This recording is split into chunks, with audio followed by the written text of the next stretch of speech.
पुढे एक महत्त्वाची बातमी आहे। मराठा आरक्षणाच्या संदर्भातील जीआरच्या निषेधार्थ गोंदियामध्ये ओबीसी एल्गार मेळाव्याचं आयोजन करण्यात आलेलं आहे आणि या मोर्चाचं आयोजन आता झालेलं आहे। गोंदियामध्ये हा ओबीसी एल्गार मोर्चा निघालेला आहे। आपण पाहू शकतो या ठिकाणी मोठ्या संख्येने या मोर्चामध्ये ओबीसी बांधव जे आहेत ते सहभागी झालेले आहेत।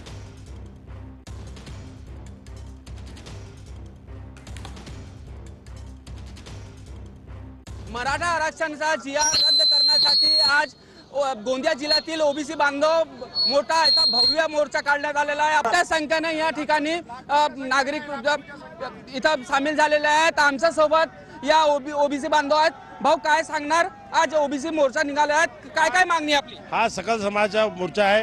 2 सप्टेंबरचा जो जीआर होता सरकारचा त्याच्या विरोधात हा मोर्चा आहे आणि ओबीसी समाज आपली ताकद सरकारला दाखवून देईल आणि याची दखल निश्चित रूप से महाराष्ट्राचा नेतृत्व आहे तो घेणार आहे असा आम्हाला विश्वास आहे। 2 सप्टेंबरचा जीआर तर रद्द झालाच पाहिजे, पण आमच्या जिल्ह्यातील शेतकऱ्यांनी 3 महिन्याच्या आधी धान विकलेला अजून त्याचा पेमेंट भेटलेला नाहीये, तो चुकारा सुद्धा 2 दिवसात झाला पाहिजे।